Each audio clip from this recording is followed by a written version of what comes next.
11장 1절부터 14절까지의 말씀 한 구절씩 먼저 교독하도록 하겠습니다. 1절을 제가 먼저 읽도록 하겠습니다. 또 내게 지팡이 같은 갈대를 주며 말하기를 일어나서 하나님의 성전과 제단과 그 안에서 경배하는 자들을 측량하되 성전 바깥 마당은 측량하지 말고 그냥 두라. 이것은 이방인에게 주었은즉 그들이 거룩한 성을 42달 동안 짓밟으리라. 내가 나의 두 증인에게 권세를 주리니 그들이 굵은 베옷을 입고 1260일을 예언하리라.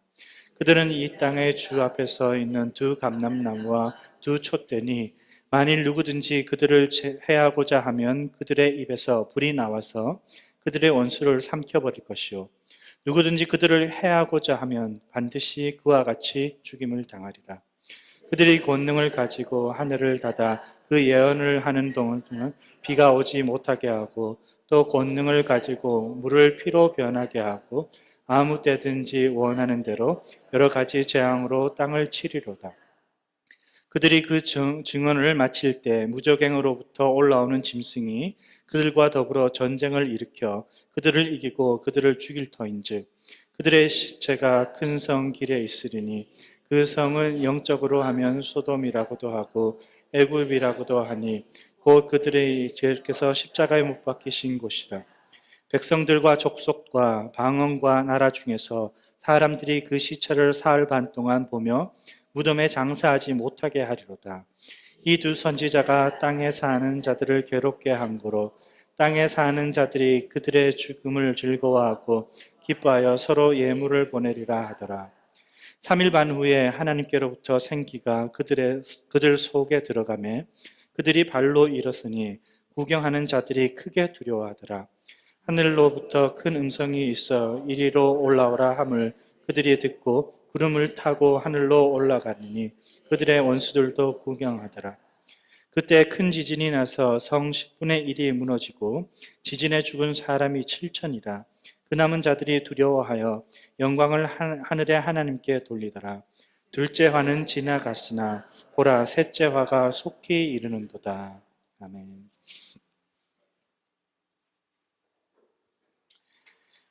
제가 군대에서 겪은 일을 잠시 나누고자 합니다. 제가 훈련을 다 받고 이제 자대 배치라 그러죠. 앞으로 한 2년 반 동안 이제 군 생활을 하게 될 이제 부대에 제가 제 배치를 받아서 첫 번째로 제가 이제 제일 쫄병인 거죠. 2등병이라고 하는 그 부대에서 완전히 이제 애기와 같은 그런 시절이 있었는데 그때 저에게 맡겨진 일이 이제 쫄병이니까 가장 굳은 일을 할 수밖에 없는 거죠.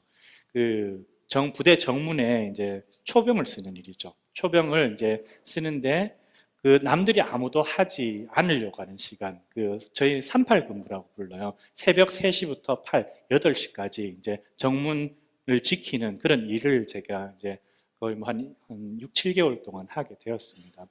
정문 근무를 어떻게 쓰냐면은 고참이 이제 저 같은 2등병, 쫄병이 하나 있고 정문 조장이라 그래서 이제 고참병이 한 명 있어서 2인 1조로 이제 맡은 시간 5시간 동안 이제 근무를 쓰게 되는 거죠. 여러 고참들과 이제 근무를 쓰게 되는데 저의 기억 속에 기억에 남는 2명의 고참이 있습니다.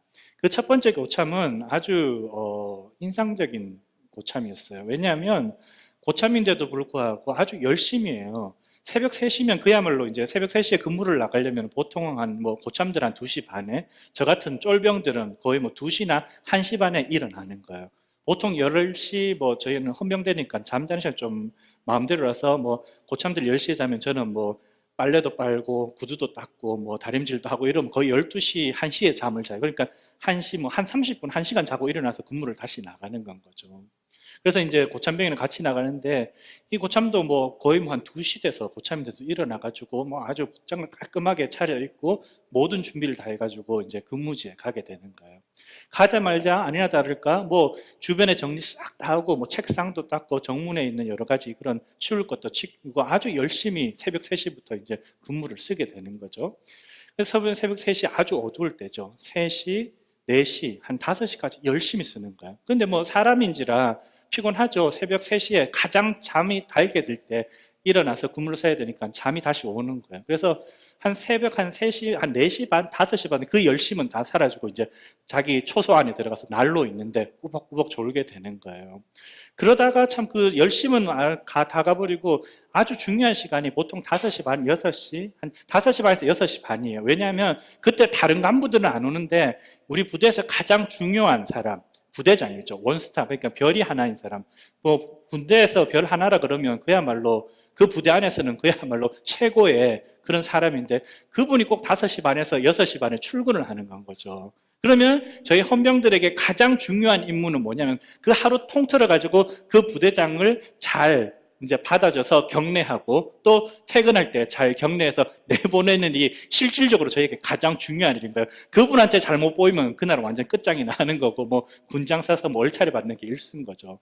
근데 그 고참은 아주 열심히 있고 아주 단정한 모습으로 잘 하는데 하필이면 그 4시 반부터 5시 반, 6시까지 꾸벅꾸벅 조는 거 너무 열심히 하다 보니까 그 중요한 시간에 꾸벅꾸벅 졸다가 실제로 저랑 같이 다행스럽게 쓸 때는 아닌데 그 부대장이 일찍 출근하는데 졸고 있었던 거죠. 부대문을 뭐 오기 전에 부대문을 열어가지고 격려할 준비하고 뭐 아주 부대가 떠나가라고 격려를 해야 되는데 그 시간에 졸고 있다가 부대장한테 걸려가지고 영창을 가게 되는, 그러니까 감옥까지 가게 되는 그런 일들이 벌어지게 되는 거예요. 그 고참이 제가 아직까지도 지금 제대한 지 벌써 거의 막 15년, 20년이 다 돼가는데 기억이 남는 그런 고참입니다. 이 고참과 아주 다른 고참이 하나 더 있었어요. 이 고참 겉으로 보기에는 아주 이렇게 게으르고 요령만 피우는 그런 고참인 것 같은데 이 고참이 저에게 아주 군 생활이 있어서 이후로 한 2년 반 동안 길이 기억에 남는 저에게 아주 중요한 말을 남긴 고참인데 이 고참을 먼저 한번 이 고참 들어가면 일단 이 고참은 근무제 들어가면 첫 번째 하는 일이 이제 뭐 이렇게 헌병 장구를 다 차는데 이걸 다 푸는 거죠. 그리고 이 옷도 다 끄집어내고 군화도 다 풀어 제껴놓고 따뜻한 초소에 들어가서 일단은 1시간 반이나 2시간 동안 푹 잠을 자는 거예요, 이분은. 잠을 잘 자고 난 뒤에 한 새벽 5시쯤 되면 그제서야 일어나가지고 이제 말끔하게 거울을 보면서 장구를 다시 착용을 하고 그제서야 나오는 거예요. 그러면 저는 뭐 새벽 3시부터니까 특히 겨울에면 진짜 춥거든요.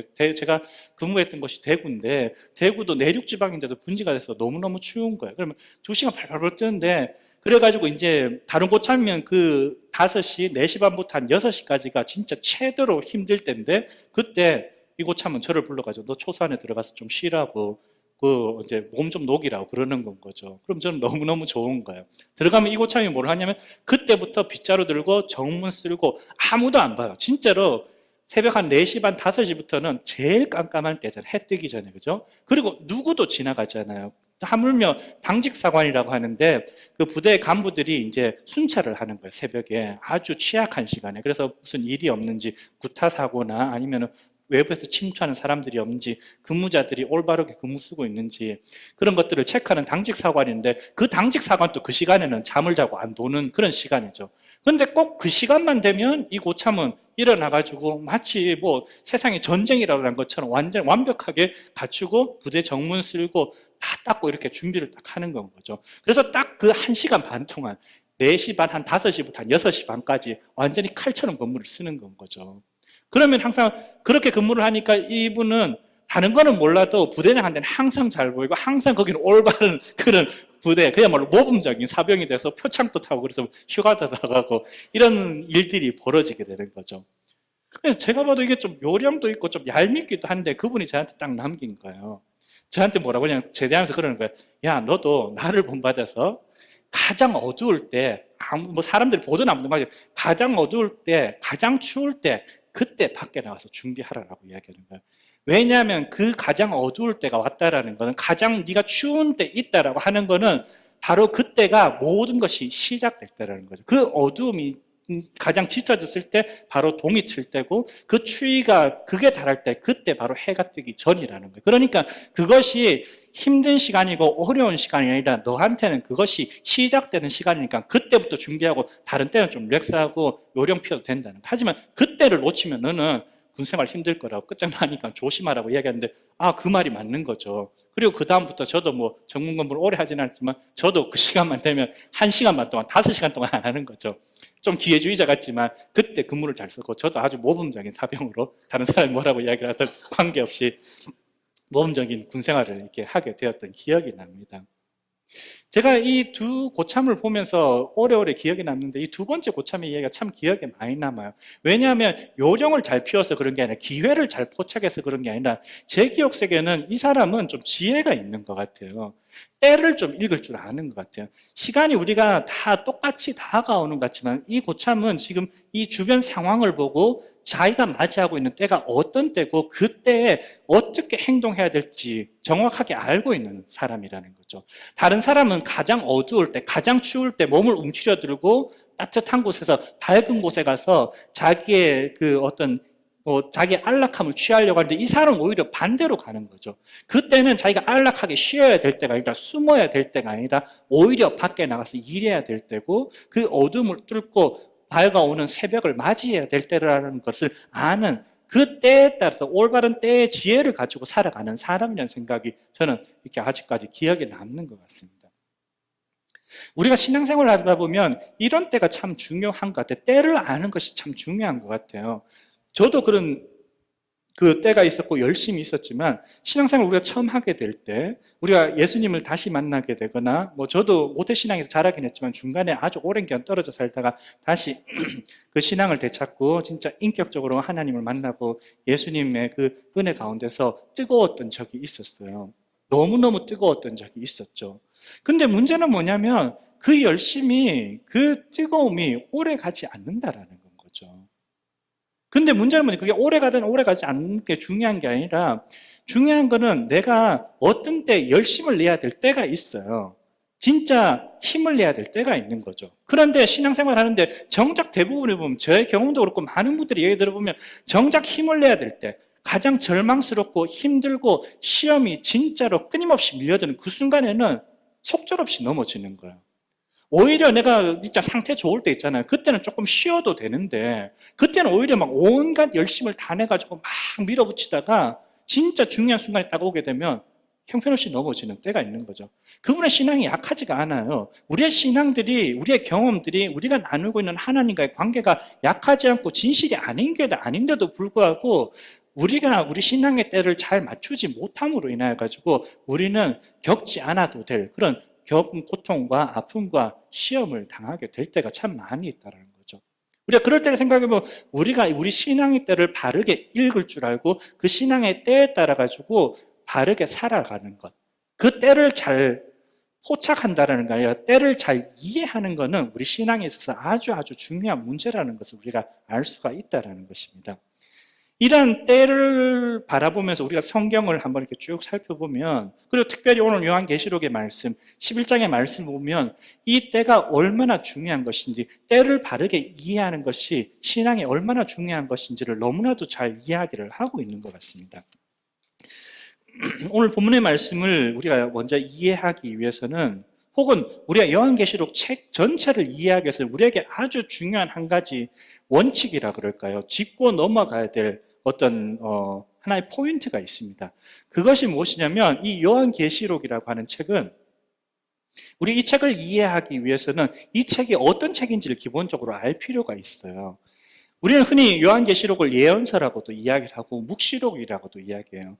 하지만 이 이야기를 가운데 우리가 간혹 자주 놓치는 사실은 뭐냐면 이 요한계시록은 예언서이기 전에 묵시록이기 이전에 기본적으로 편지라는 것을 우리는 기억을 해야 돼요. 우리 큐티하면서 기억나시는지 모르겠지만 그 요한계시록 1장부터 3장까지 어떤 내용이 나오고 있습니까? 그 소아시아 지역에 있는 초대교회 7교회, 대표적인 7교회예요.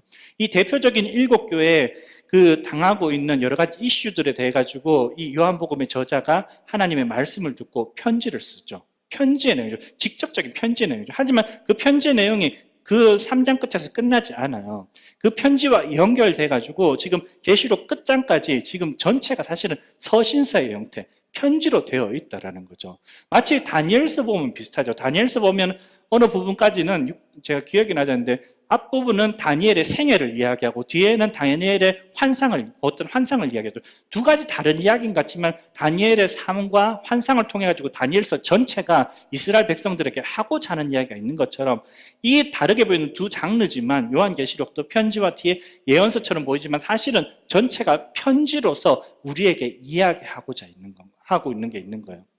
그렇다면 우리가 요한계시록을 편지로 우리가 1차적으로 이해를 한다면 우리에게 점검돼야 될 첫 번째 사실이 있어요. 그것이 뭐냐면 편지라는 것은 항상 누군가가 쓴 사람이 있고 받는 사람이 있다는 거죠. 이 요한계시록에는 소아시아에 있는 7교회 교인들인 거죠. 그리고 이 편지는 항상 받는 사람이기 때문에 받는 사람의 상황과 그들의 삶의 정황과 그들이 갖고 있는 이슈들을 가지고 이야기를 쓰게 돼 있는 거죠. 그 사람들의 상황을 염두에 두고 지금 편지 쓰는 사람 쓰고 있다는 거죠. 그렇죠. 편지 쓰는데 그 사람하고 전혀 관계없이 마치 뭐 누구에게나 다 쓰는 것처럼 쓰는 사람은 없죠. 편지는 분명히 어느 방향이 있고 목적이 있는 건 거죠. 그렇다면 우리가 이 서신서로서 편지로서 요한계시록을 이해하는데 가장 중요한 포인트 중에 하나는 뭐냐면 이 서신서를 받는 계시록을 받는 이 독자들, 편지를 받아보는 이 사람들의 삶의 정황을 이해하고 그 상황을 이해하고 그 상황 가운데서 계시록의 이야기를 듣고 이해하는 것이 가장 첫 번째 기본이라는 거죠. 그 상황을 벗어나가지고 우리는 오늘날 수많은 교회들이 오늘 수많은 사람들이 계시록을 읽고 있습니다. 이것이 마치 그냥 무슨 어디 세상에 있는 뭐 노스트라다무스도 있고 별 희한한 예언자들이 예언한 막연한 미래에 대한 예언인 것처럼 이해할 때가 너무나 많은 거죠. 그렇게 되면 어떤 상황이 벌어지냐면 요한계시록의 저자가 첫 번째 자기가 목적을 가지고 썼던 그 목적은 다 잊어먹어 버리고 결국은 그 나머지 공간들은 내 상상과 세상에서 성경적이지 않은 것, 성경에서 이야기하지 않은 것, 세상에서 받아들인 것들을 채워가지고 엉뚱한 해석을 해버리는 거죠. 기본적으로 이 사람들에게 하고 있는 이야기를 마치 그 사람들은 다 제껴버리고 나의 미래에 막연하게 이야기하고 있는 것처럼 이야기한다는 거죠. 절대로 그럴 리가 없죠. 계시록을 가만히 읽어보시기 바랍니다. 분명히 방향이 있고 목적이 있고 의미가 있는 서신서라는 것을 우리가 기억할 필요가 있는 거예요. 그렇다면 이 계시록의 저자가 지금 염두가 되고 있는 상황이 무엇인지 우리는 한번 살펴볼 필요가 있죠. 이것은 이 계시록이라는 책이 저게 쓰여지게 된 그 저작 연대를 가만히 보면 그렇게 어렵지 않게 알 수가 있어요.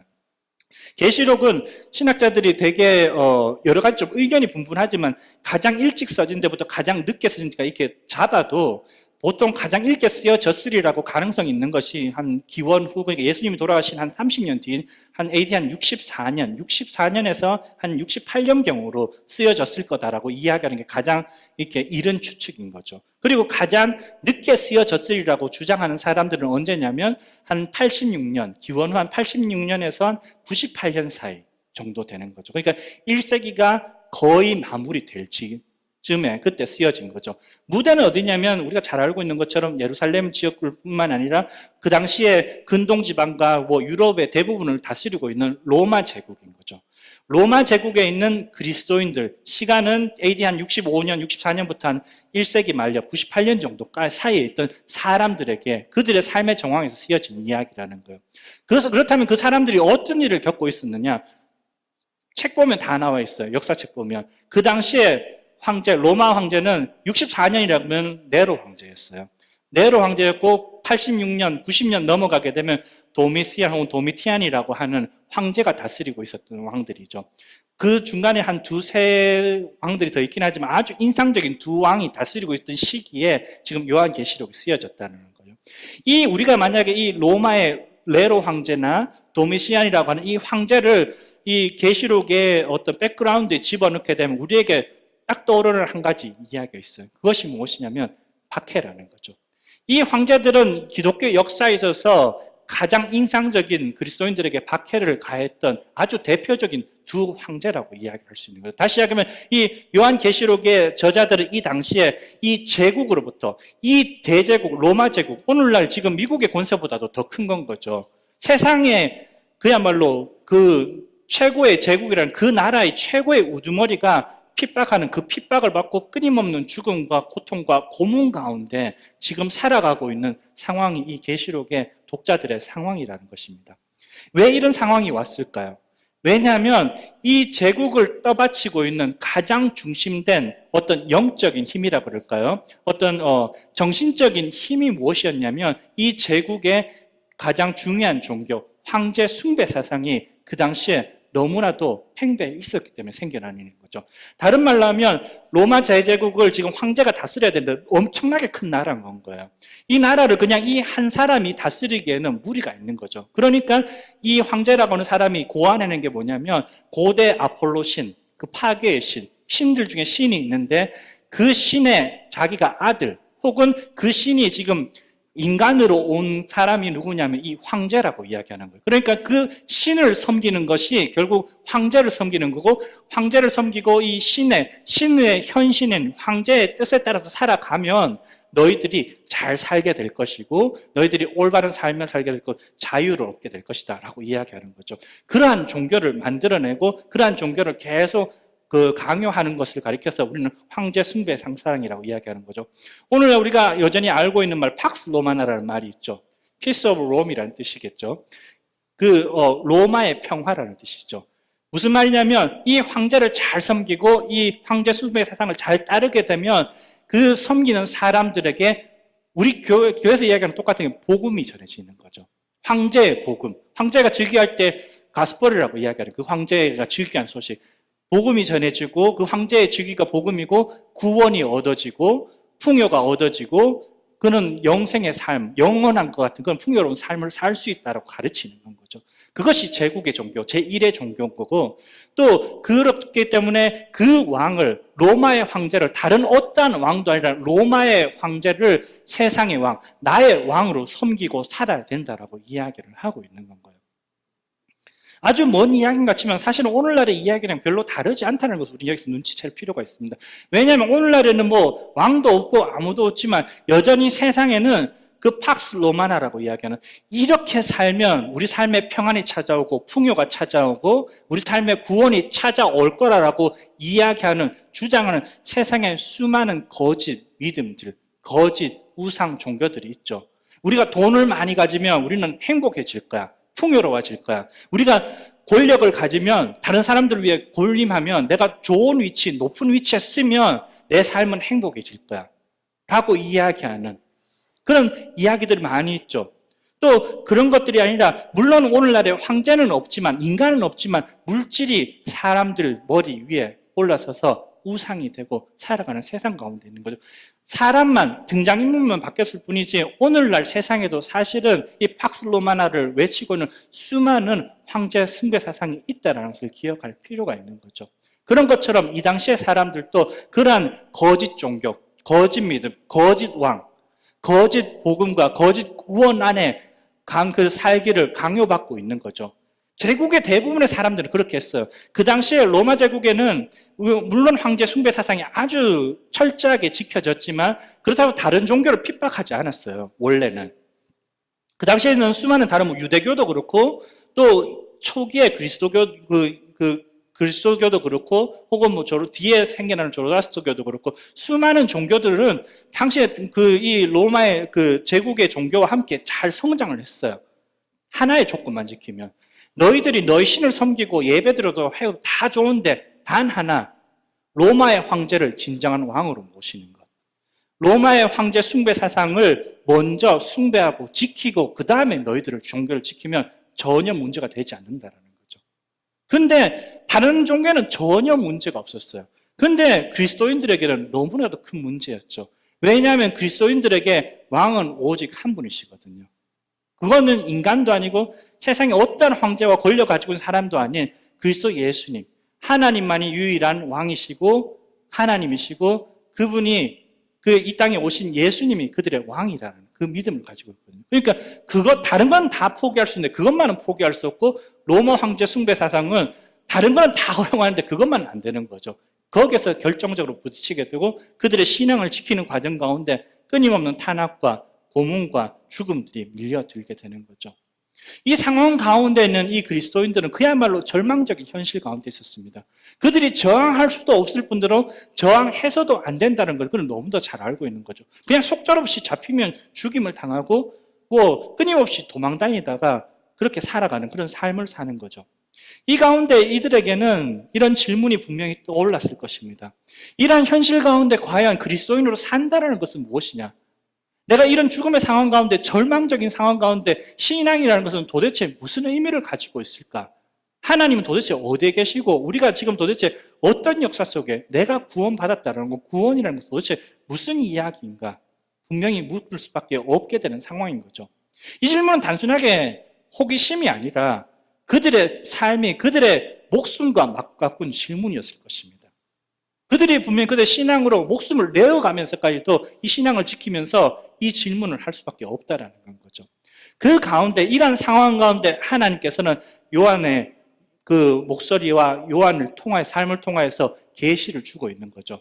계시록 전체가 이런 상황 가운데서 지금 요한계시록의 편지를 받아보는 사람들에게 전해지고 있는 하나님의 목소리, 하나님의 환상, 하나님의 계시라는 것을 우리는 기억할 필요가 있습니다. 특별하게 오늘 11장 1절부터 14절은 이러한 고난과 고통 가운데 있는, 박해 가운데 있는, 죽음의 상황 가운데 있는 사람들에게 하나님께서 보여주시는 두 가지 계시라는 것을 기억할 필요가 있습니다.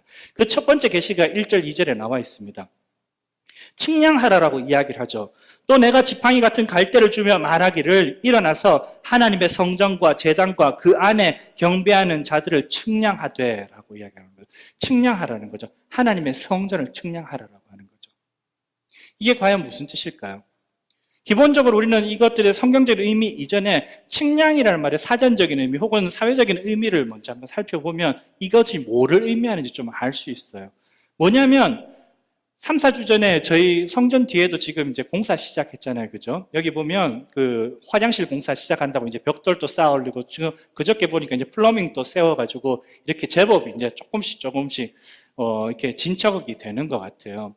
근데 제가 오늘날 아침에 새벽기도 끝나고 나와보니까 아무것도 없었을 때 그 옆 교회 그 루메니안 처치에 있는 그 코넬 장로님, 우리 교회 공사를 담당하신 분이죠. 그 코넬 장로님하고 그 아들이 둘이 와가지고 딱 두 가지 들고 왔어요. 줄자 하나, 막대기 하나 딱 들고 와가지고 이렇게 막 땅에서 뭘 하고 있는 건 거죠.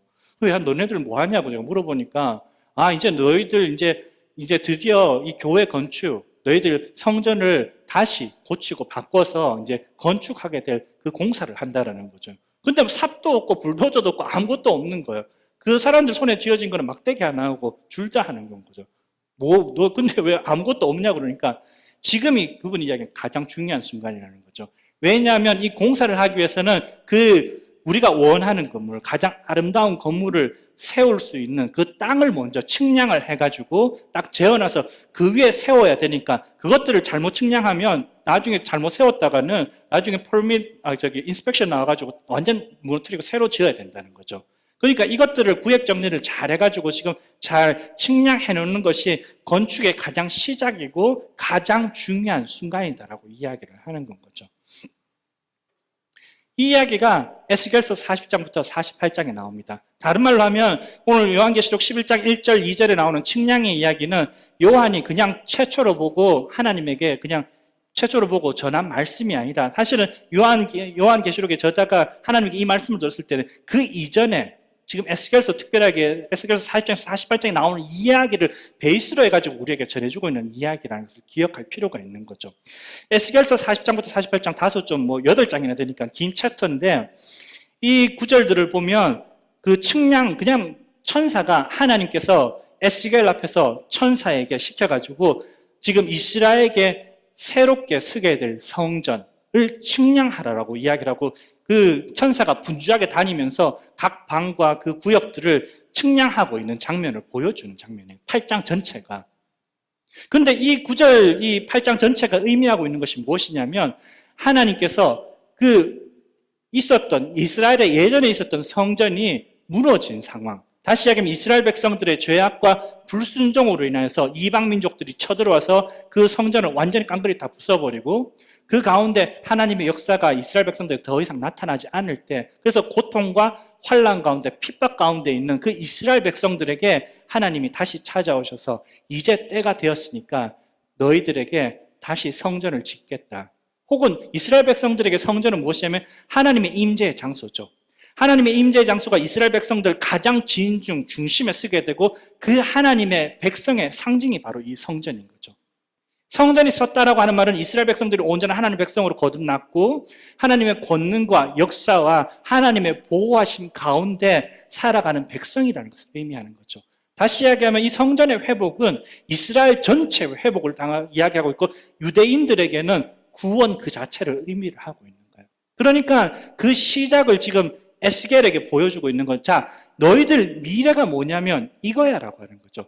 내가 다시 천사를 보내서 이 성전을 짓게 할 거야. 그것들을 지금 이 고통과 고난 가운데 있는 구약의 이스라엘 백성들에게 에스겔을 통해서 하나님께서 보여주고 있는 장면. 그 건축, 성전 건축, 다시 하면 구원의 시작을 지금 측량의 이야기들, 장면들로 보여주고 있다는 거죠.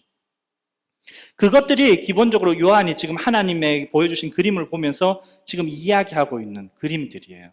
그런데 여기에서 아주 다른 차이점들이 하나 있어요. 그게 뭐냐면 구약에서는 분명히 에스겔에게 그 장면을 보여주고, 자, 이거는 지금 일어난 일이라고 보여준 게 예언이라고 했어요. 미래에 일어날 일. 너희들이 지금 정해진 시간을 겪고 고난과 고통을 겪고 거듭나게 되었을 때 하나님께서 그 영광을 회복해주고 구원해 주시리라고 하면서 미래에 지금 일어날 일들을 천사가 미래에서 와서 에스겔한테 보여주고 있는 행동이에요. 그래서 이걸 보라라고 이야기를 한 거죠. 그런데 오늘 본문에 보면 뭐라고 이야기를 하냐면 측량하라라고 이야기를 하고 있어요. 에스겔에는 미래 이야기, 미래형을 미래에 일어날 때 보라 그랬는데 오늘 본문에서는 네가 요한복음의 저자가, 요한계시록의 저자가 직접 자를 주면서 이제 측량을 하라는 거죠. 현재형이에요. 지금 일어날 일을 이야기하는 거예요. 때가 바뀌었다는 걸 이야기하죠. 어떤 때가 바뀌었습니까? 예전에는 미래에 일어날 일, 지어질 것들을 측량했지만 지금은 이제 그 일이 내 손에서 측량됨으로 해서 이 건축 프로젝트가 시작되었다는 거죠. 이스라엘의 진중에 이제 그리스도 예수님을 통하여서 온 세상 만방의 하나님의 성전, 하나님의 구원, 하나님 나라의 회복이 지금 시작된 시점이 바로 지금이다라고 이야기하는 거예요. 때가 바뀌었다라고 이야기하는 거죠. 비록 지금 내 눈에 보이는 건 아무것도 없고 흙더미밖에 없고 수많은 돌더미밖에 없고 그야말로 황량한 땅인 것 같지만 더군다나 지금 이 당시에 요한계시록의 그 독자들의 입장에서 보면 이 자기들의 삶 가운데는 죽음밖에 없어요. 고통과 고난밖에 없고 이 대제국을 어게인스트 해가지고 저항할 수도 없고 이것이 이 박해가 언제 끝날지도 모르는 그야말로 치를 것 같은 암흑, 죽음의 암흑, 고난과 고통, 추위와 배고픔과 가난에 떨고 있는 이 상황인데 하나님께서는 그 상황에서 때를 바라보라고 이야기하는 거죠. 네가 측량하라. 왜냐하면 그때가 지금이다라고 이야기하기 때문인 거죠. 하나님께서는 뭐를 이야기하고 있습니까? 이 때가 위대한 에스겔의 예언이 성취될 때라고 이야기하는 거예요. 어떤 사람은 이렇게 이야기를 하면서 요한계시록을 예언의 절정이다라고 이야기하고 있습니다. 왜냐하면 구약에 신약에까지 와서 했던 모든 예언들이 절정에 와가지고 이제는 열매를 터뜨려낼 그런 시기이기 때문인 거죠. 이제 예언이 더 이상 예언이 아니라 현실이 된다라고 이야기를 하고 있는 거죠. 그 시대가 그 하늘나라의 시련이 지금 이때라고 이야기하는 거예요. 비록 내 눈에 아무것도 안 보여요. 아까 초병의 이야기처럼 새벽 3시 반, 4시 되면 아무것도 안 보여요. 하지만 아무것도 안 보인다라는 사실 자체는 지금 해가 바로 저기서 떠오르고 있다라는 걸 이야기를 하는 거죠. 그 어둠만 보고 그 추위만 보면 우리는 움츠려들고 숨어야 되고 피해 다녀야 되는 거죠. 절망과 고통과 아픔 속에 우리는 인생 일을 가면서 살아갈 수밖에 없다는 거예요. 그런데 하나님께서는 그 정확한 때를 가리켜서 하나님의 때라고 이야기하는 건 거죠. 그 하나님의 때, 하늘나라가 실현된다는 거예요. 그리고 에스겔서 40장부터 48장까지 얘기 들었고 오늘 11장 1절, 2절은 공이 하나님의 보호를 선포하고 있는 거죠. 이 하늘나라의 때가 오고 하늘나라가 실현되고 완전해지면 그 가운데는 회복이 있고 승리가 있고 그 가운데 있는 사람들에게 온전한 보호가 있다는 걸 하나님이 주인 되어 주시니까 하나님이 왕 되시니까 그 가운데 그리스도인들의 삶과 고난을 바라보라고 이야기하는 거예요. 여전히 똑같은 상황이에요. 여전히 죽음이 난무하고 고통이 난무한 상황이에요. 하지만 하나님께서 지금 요구하시는 건 뭐냐면 그때는 그 어둠 가운데 소망과 승리를 바라보라고 이야기하는 거죠. 왜냐하면 그때가 하나님 때이기 때문에 이 때가 지금 이 때가 우리가 살고 있는 이 때가 하나님의 역사가 완성되어가는 때이기 때문에 그렇다라는 거죠. 그것들을 어떻게 바라보느냐? 여러분의 경험으로 바라보느냐? 아니죠. 이 계시록 저자들이 경험했던 죽음으로 바라보느냐? 아니죠. 그 죽음을 넘어서서 믿음으로 바라보는 거죠.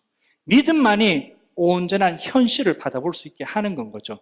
내 눈에 보이지 않는, 하지만 그런 말을 하자면 닭의 모가지를 비틀어도 새벽은 온다 그렇죠.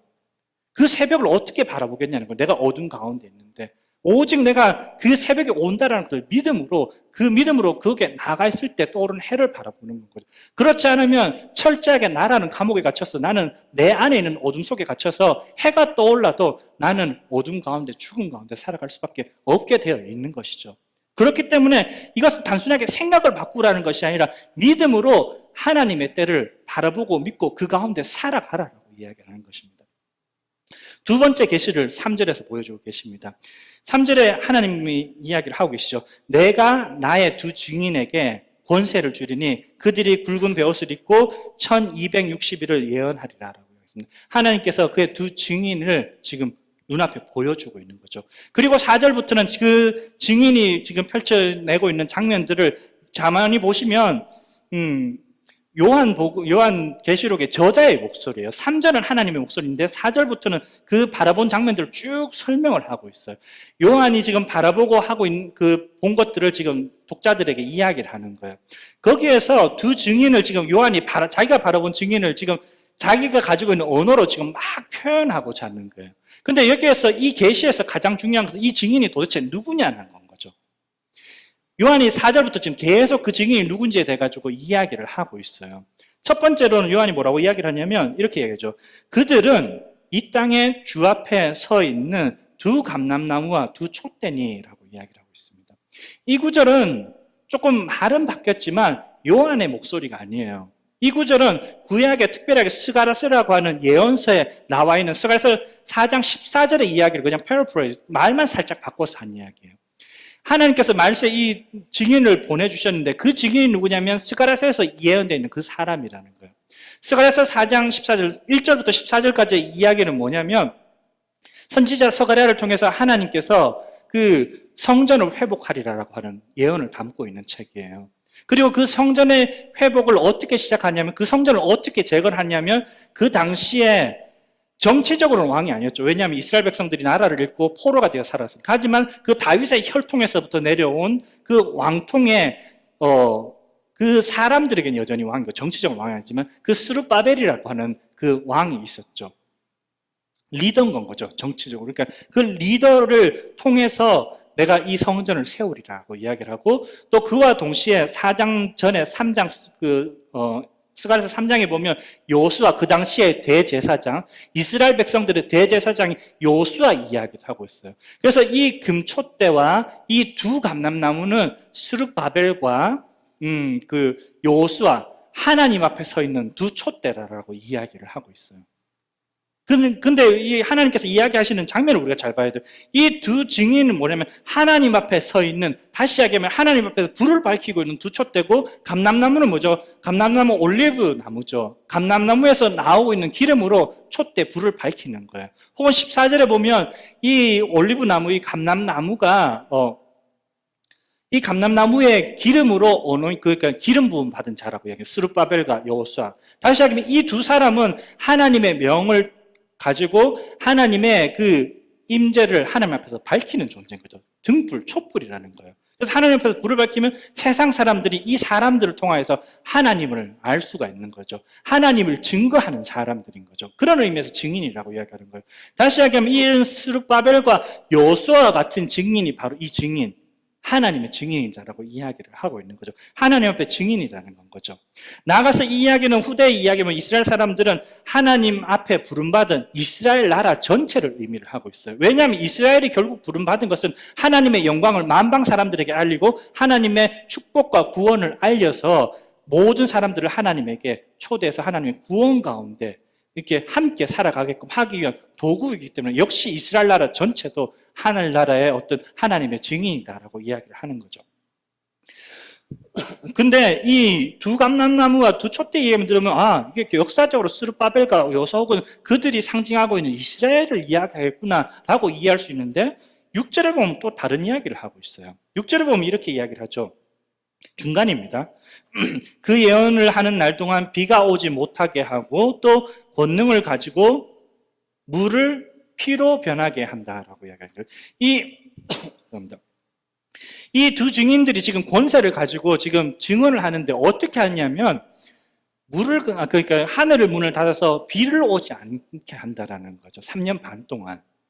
근데 이스라엘 백성들에게 우리도 구약을 많이 읽어보면 똑같은 그 감각이 생겼지만 비를 오지 않게 한다. 누군가가 하늘 문을 나눠서 비를 오지 않게 한다. 이 이야기는 그냥 단순하게 아주 기적이나 이적을 의미하는 게 아니에요. 이 이야기를 딱 하면 이스라엘 백성들에게 떠오르는 인물 딱 한 명 있죠. 누구냐면 엘리야죠. 엘리야. 구약 엘리야. 열왕기상에 보면 엘리야가 그 당시에 패역한 이스라엘 백성과 이방 나라들에서 그 하나님의 진노의 표현으로 하늘 문을 막아서 3년 동안 비를 내리지 않아서 가뭄을 일으키게 되는 거죠. 이것은 단순하게 한 사건이 아니라 그렇게 권능이 많은 엘리야, 그 선지자가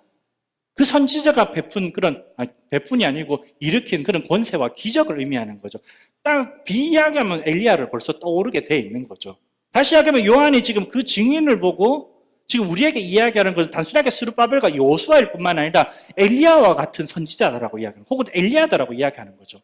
근데 바로 다음 구절 넘어가면 무슨 이야기가 나옵니까? 물이 피로 되었다라고 이야기를 하고 있어요. 이 이야기는 여러분들이 잘 알 수 있으리라고 생각이 들어집니다. 성경책에서 물을 피로 만든 사람, 물을 포도주로 만든 사람은 예수님이고, 그죠? 무슨 퀴즈 같네요. 자, 물을 피로 만든 사람은 누구죠?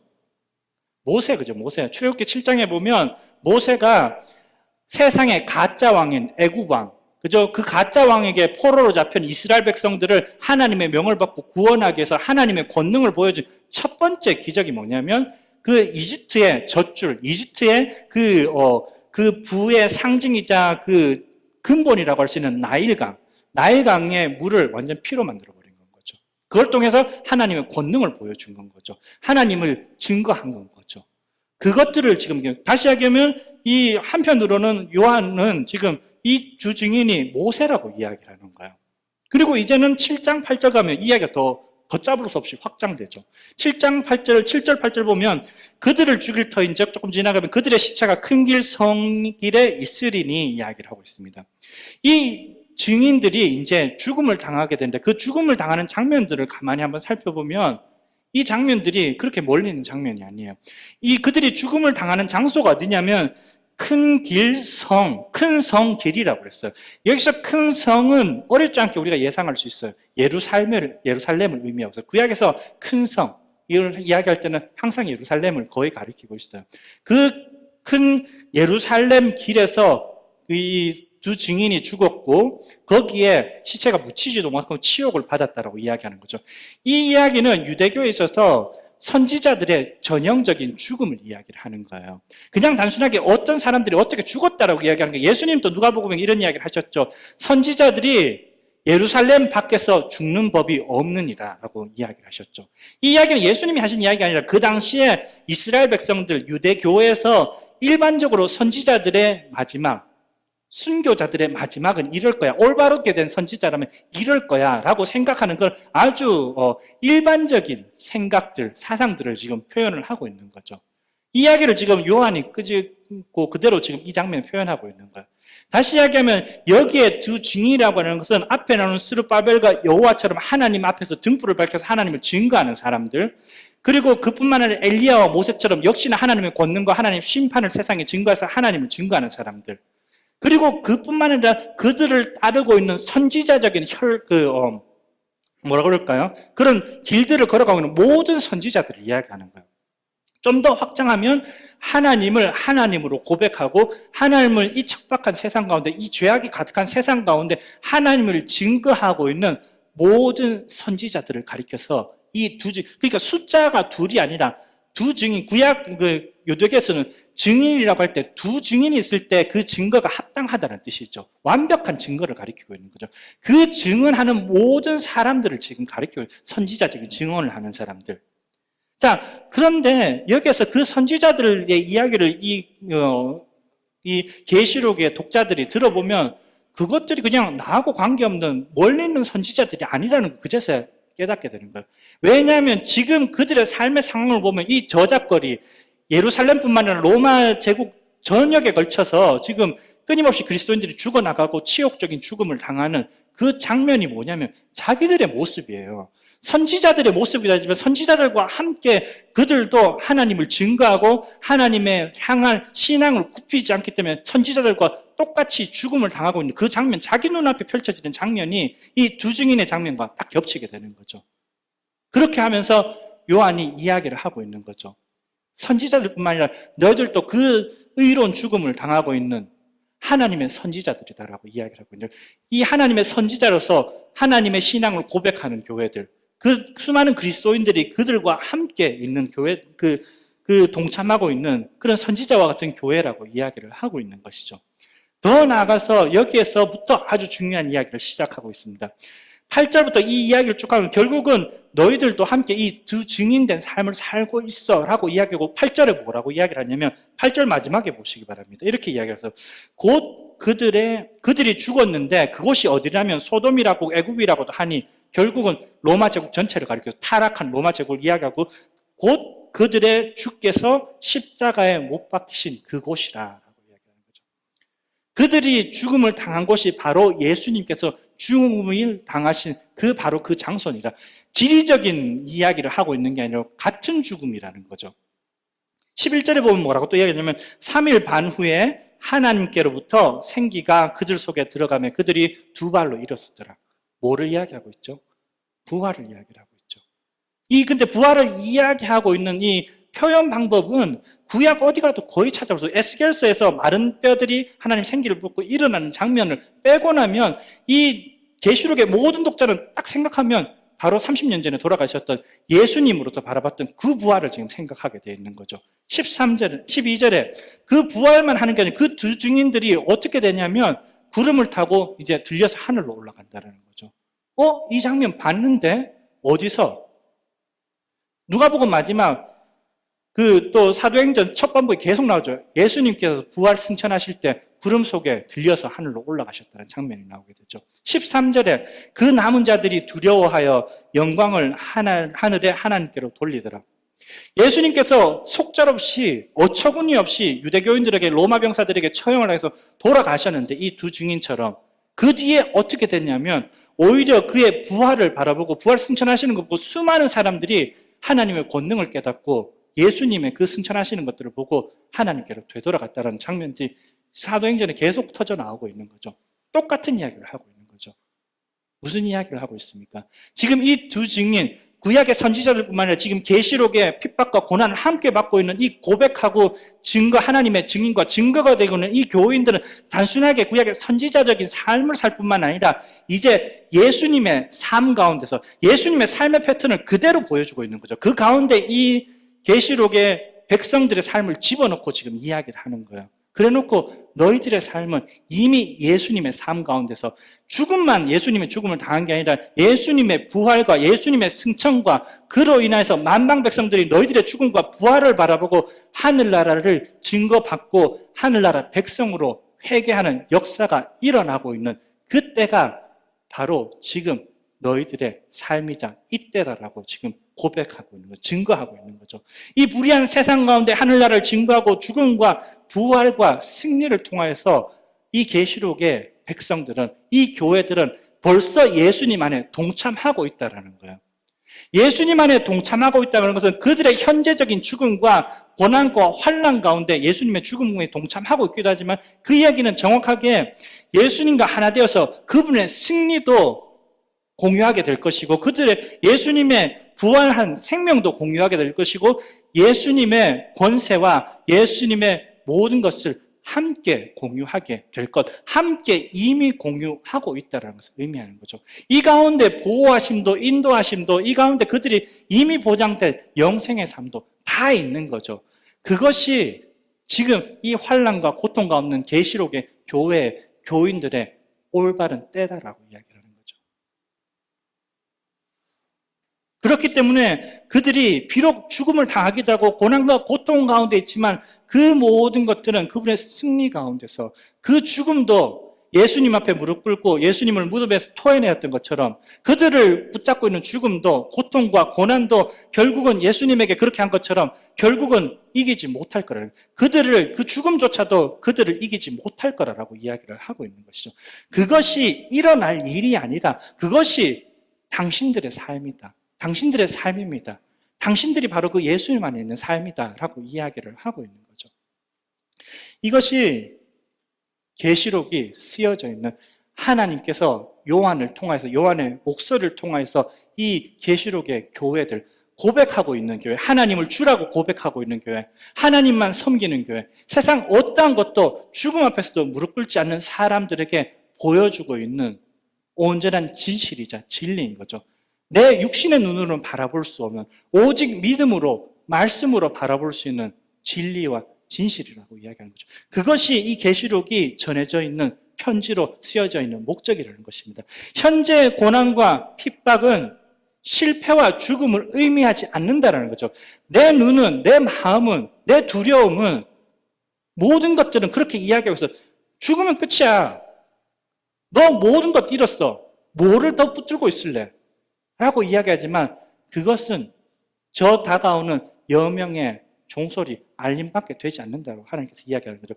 그것이 있다라고 하는 건 궁극적으로 우리들이 고백하는 이 그리스도 안에서 고백하고 있는 모든 교회들이 하나님의 궁극적인 교회 가운데 있다라고 하나님께서는 이 순간도 계시록을 통해서 선포하고 계시다라는 것입니다.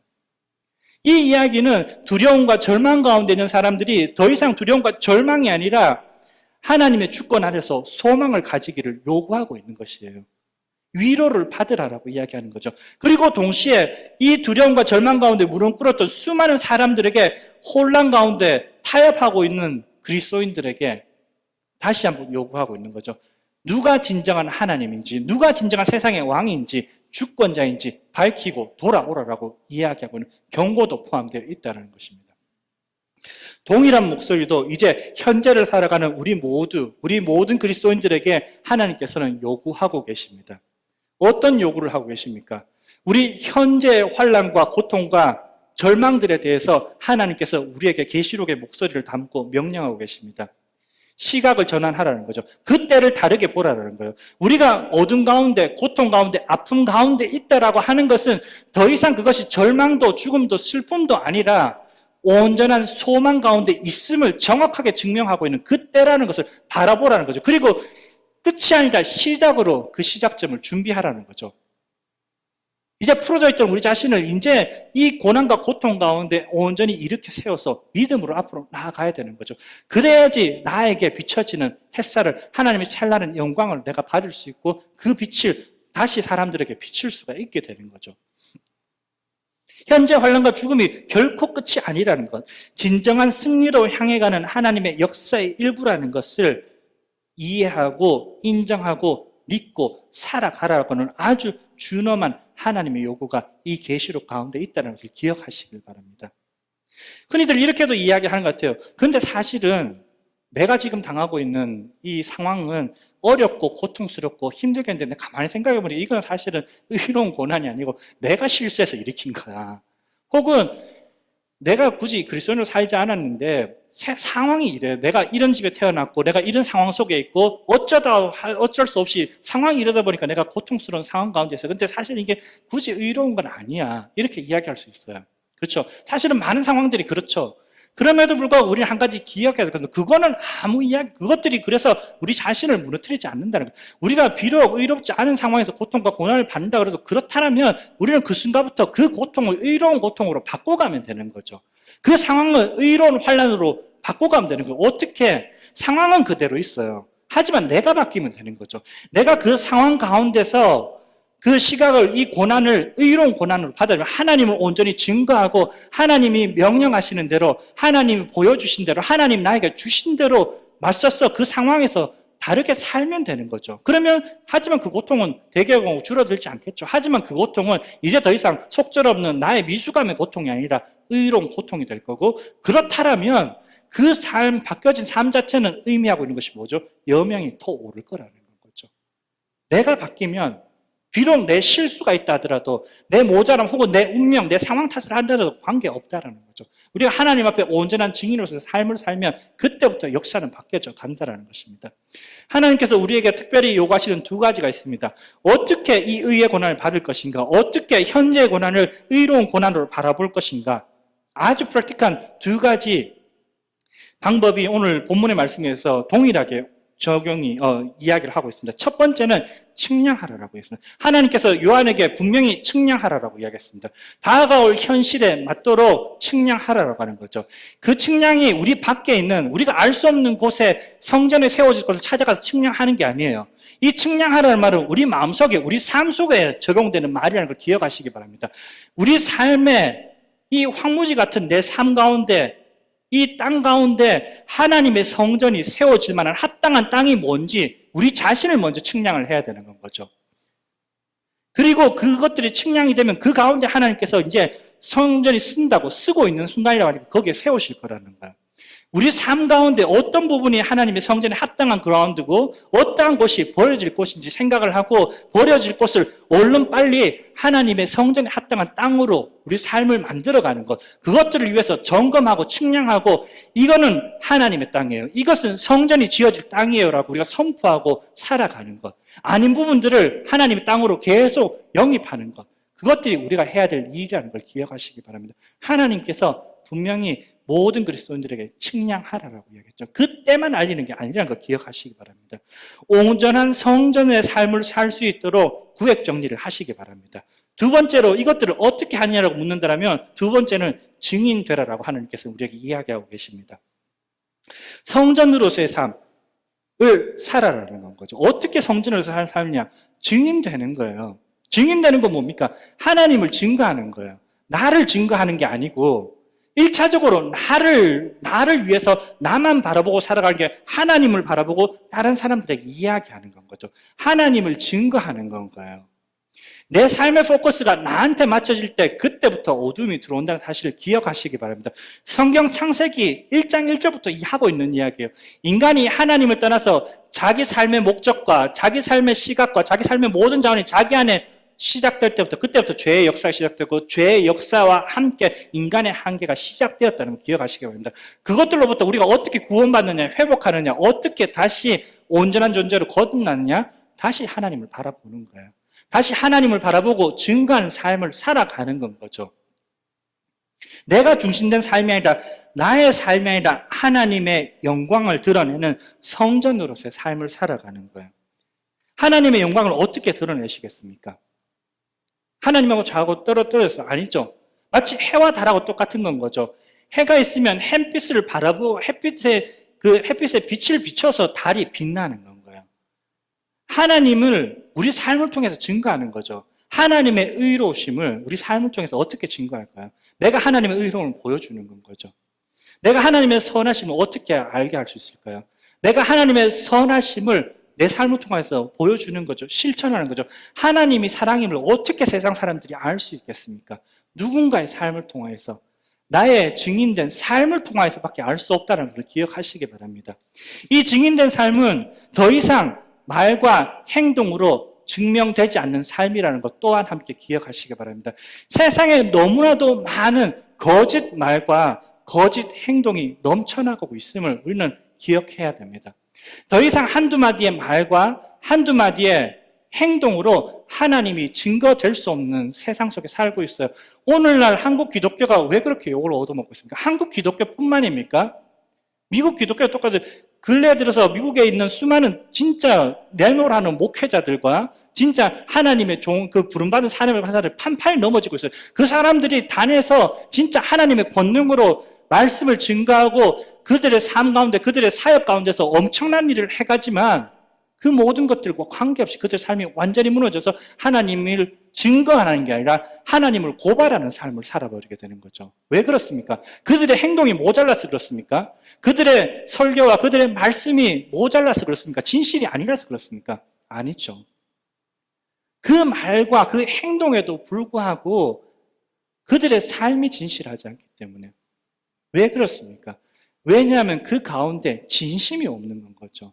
진심으로 하나님 앞에서 진심이 있으면 하나님 앞에서 그냥 진심으로 살아가게 되고 그 가운데 행동도 나오고 말이 되고 그게 뭐 위대하든 초라하든 관계없이 그렇게 살아가지는데 그 가운데 증거가 되는데 그게 아니라 내 진심은 옆에 따라두고 무슨 토끼가 자기가 무태 떼두고 용왕 만나러 가는 것처럼 자기 진심은 떼두고 자기 행동과 말로만 표현하려고 하면 그거는 하나님이 거짓말이라고 증거하는 거죠.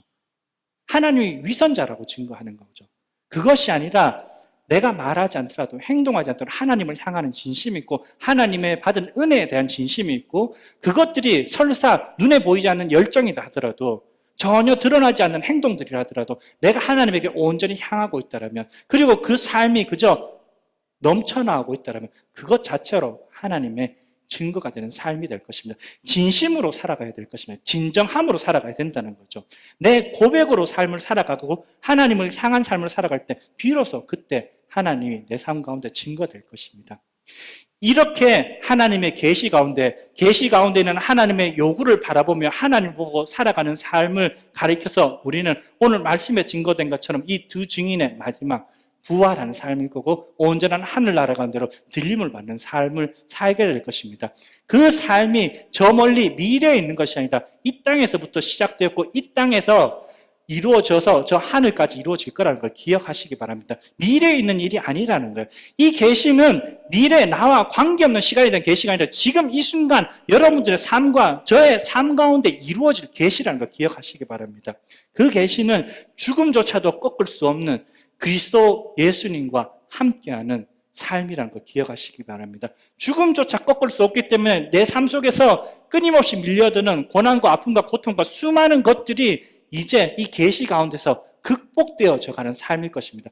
내 삶 속에 여전히 고난과 고통이 다가올 거예요. 핍박과 박해가 있을 거예요. 하지만 문제는 그것들의 연속이 뭐냐면 그 가운데 쓰러지고 죽는 것이 아니라 그것들을 극복하고 하나님을 찬양하고 하나님에게 더욱더 큰 찬양으로 고백하는 삶이 될 거라는 것입니다. 그 극복되는 삶 가운데 진정한 자유를 여러분께서 누리실 것입니다. 이 하나님의 계시 가운데 이 하나님의 능력 가운데 우리는 더 이상 세상에 어떠한 것도 구속되지 않고 자유로운 삶. 예수님께서 마가복음 1장에 그의 사역을 시작하면서 선포한 것이 무엇입니까? 갇힌 자가 풀릴 것이고 굶주린 자가 채워질 것이며 자유에 대한 거죠. 희년에 대한 이야기인 거죠. 해방에 대한 이야기, 속량에 대한 이야기인 거죠. 그 속량이 우리의 삶, 구원의 삶이라는 것 기억하시기 바랍니다. 그리고 그렇게 살아가는 삶은 가장 중요하게는 하나님께서 기뻐 받으시는 삶. 우리가 하나님을 위해서 기뻐할 뿐만 아니라 하나님께서 그 기쁨을 주체하지 못하고 우리를 바라보며 우리와 함께 살아가는 온전한 삶이 될 것입니다. 그 삶이 지금 여러분이 살아가고 있는 때이며 삶이라는 걸 기억하시고 믿으시고 온전한 찬양과 기쁨으로 살아가시기를 주님의 이름으로 간절히 축원드리겠습니다. 아버지 하나님 감사합니다.